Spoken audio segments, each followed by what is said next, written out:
Assalamualaikum warahmatullahi wabarakatuh. Alhamdulillahirabbil alamin. Allahumma shalli wa sallim ala sayyidina Muhammadin wa ala alihi wa sahbihi ajma'in. Amma ba'd.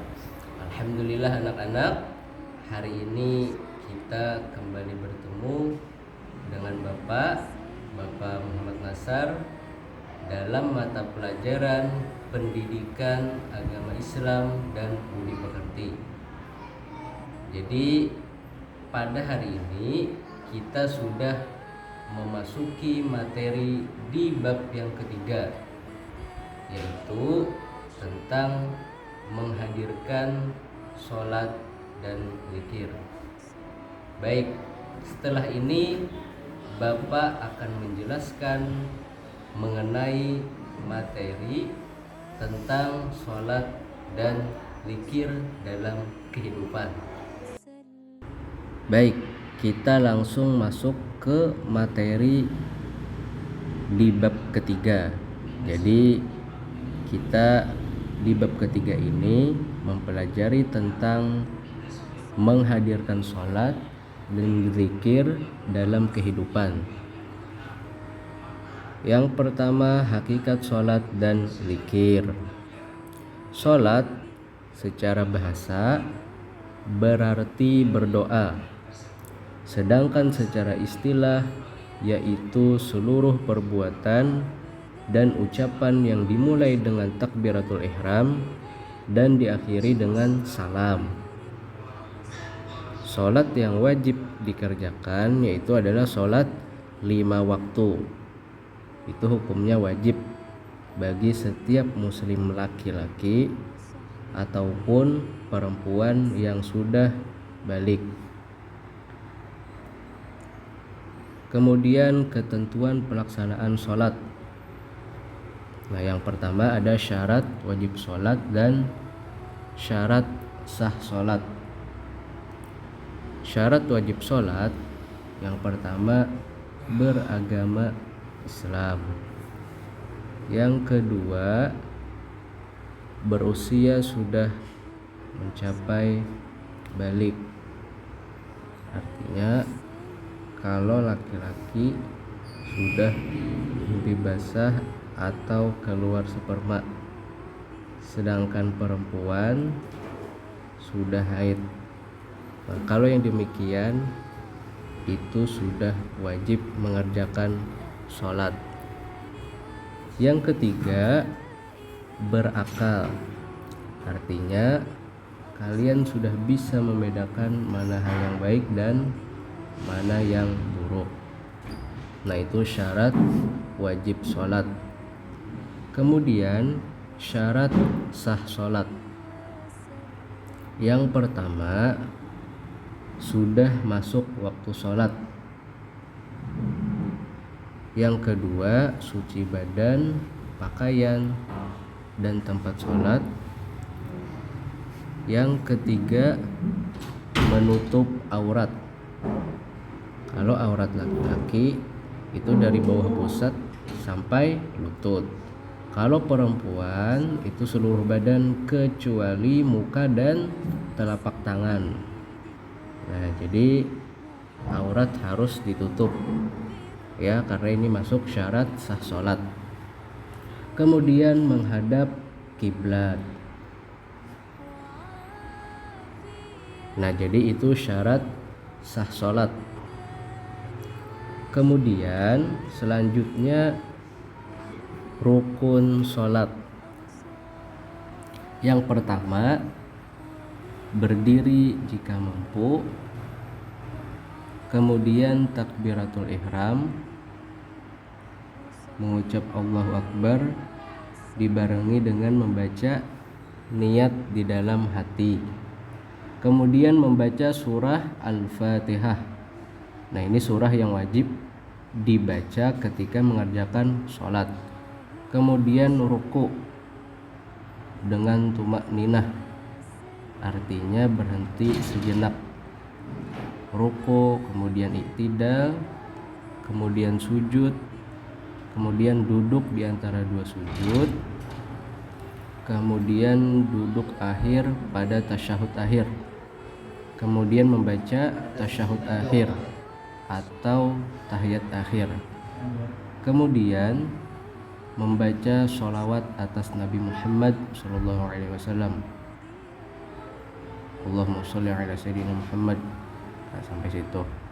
Kemudian membaca salam yang pertama, Assalamualaikum warahmatullahi, yang di arah kanan. Kemudian tertib, artinya berurutan. Nah, berurutan dari yang pertama sampai akhir. Kemudian selanjutnya hal-hal yang membatalkan sholat. Nah, jadi sholat itu ada yang dapat membatalkannya. Yang pertama, berbicara dengan sengaja, kecuali membaca bacaan sholat. Kemudian banyak melakukan gerakan di luar sholat. Kemudian berhadas saat melakukan sholat. Kemudian menempelnya najis di badan, pakaian, dan tempat sholat. Terbuka aurat, mengubah niat, berpaling dari kiblat, kemudian makan dan minum ketika sholat, tertawa, dan murtad. Nah, itu adalah hal yang membatalkan sholat. Maka hal yang demikian itu harus kita hindari supaya sholat kita sah dan diterima. Kemudian setelah sholat kita membahas tentang zikir. Zikir artinya mengingat kepada Allah dengan cara menyebut namanya. Zikir dapat dilakukan kapan saja, kecuali ketika sedang buang air kecil dan buang air besar. Dengan berzikir, hati kita akan menjadi tenang karena kita ingat kepada Allah yang menciptakan kita. Zikir itu ada banyak macamnya. Nah, tapi di sini Bapak mencontohkan bacaan zikir ketika selesai sholat. Nah, biasanya setelah salam kita kalau sholat di masjid atau musola itu biasanya membaca zikir. Nah, diantaranya setelah salam itu membaca istighfar 3 kali. Nah, ini termasuk zikir. Astaghfirullahaladzim. Kemudian dilanjutkan membaca La ilaha illallah wahdahu la syarikalah lahul mulku wa lahul hamdu yuhyi wa yumitu wa huwa ala kulli syai'in qadir.